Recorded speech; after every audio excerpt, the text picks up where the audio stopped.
Hey, what's going on, guys? Good morning. So it's another beautiful morning here in San Diego.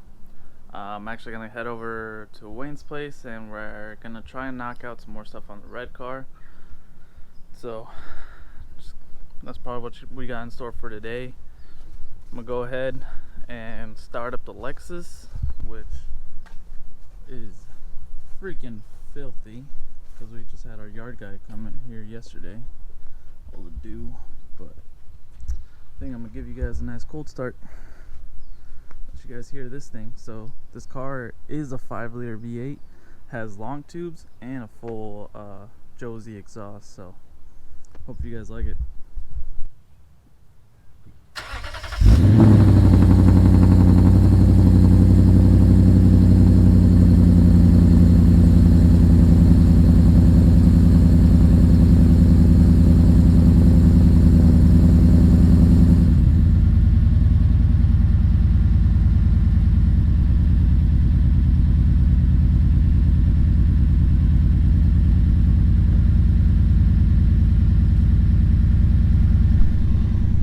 That just sounds good. It's an awesome thing to hear in the morning.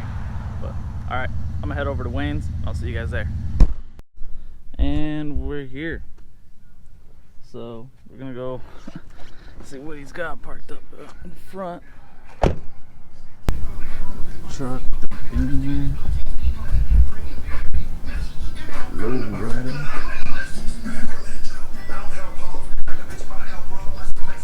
Dogs. And we got the red car.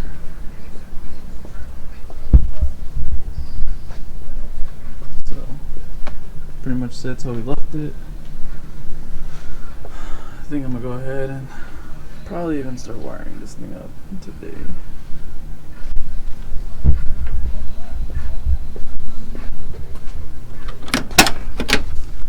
Got still a lot of work to do in here, so here's what I'm going to be playing with. All of this wiring right here.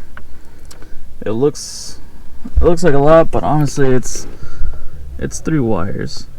So you have this green one is your fuel pump, and then these colorful ones, these all go to your ignition, you know, just like a key on 12 volts, and then starter wire. So that'll be easy. And then install the new pedal, because we do have to switch over to an electronic throttle body. So we're going to be removing the stock pedal, installing a Scram. I believe the pedal bracket that we got is made by Scram, but in your control pack box you will actually get a brand new pedal. So all you need is a bracket. So we got the bracket for it. Gonna remove this pedal, swap it out, and get the new pedal in. Okay, so here is pretty much what you're gonna get. This is actually a J&M product. So this is your bracket, this is your stock pedal, and then this is the new electronic pedal that we're actually just gonna plug in. But before we can install this, we actually gotta make one small modification. So how you see is how the bracket attaches to the pedal. We actually gotta cut this ear off because it's not used. It's plenty strong with just 2 because there's no cable, so there's not a whole lot of tension on it, but 2 should just be fine. That's pretty much how everybody runs it on theirs. And then you could also see on the stock pedal it only uses the 2 bolts, and these two bolts mimic the ones on the stock pedal also. So you got your oblong, and then your regular on the bottom. So really nice piece, all CNC'd out of a piece of aluminum. Should fit nicely in there. So alright, so I'm gonna go ahead, knock this out, get this piece cut out. All we gotta do is just cut this one little ear off and get it installed in the car. The kit also comes with some hardware, so you can mount your pedal to the bracket before you go and install it into the car using the stock hardware. Okay, so here we got it all mounted up. There you can kind of see how the bracket fits behind the pedal. Has a little nice support bar on there. Here you can kind of see the piece that I lopped off. Just straight cut, nothing fancy. The only thing I'm not a huge fan of is that this bolt came up a little bit short. Comes up to about halfway through the threads. I think I'm probably going to go ahead and swap that out for another one. I'll see. But I put the bolts in from the back in, that way there's the minimal amount of clearance issues on the back once I go to bolt it in. But that's pretty much how it looks once it's done. So I'll go ahead and install it in the car and show you guys how it looks once it's in and plugged in. Okay, so gas pedal is in. Seems to work just fine. Got it all plugged in. This other one's for your neutral safety switch. But right now we're actually going to be working here underneath. I'm going to go ahead and solder and heat shrink these. Let me just turn this guy on. Get it ready to solder. So I'm going to go ahead, solder these up real quick, and then I'll show you which colors to tie into and all that good stuff. So I'll show you guys in a sec. So I did get the ignition wires hooked up, soldered and heat shrink them. So on a Gen 1 control pack, on the newer ones at least, your red and green wire that is labeled ignition relay trigger, that's going to go to your black and green wire.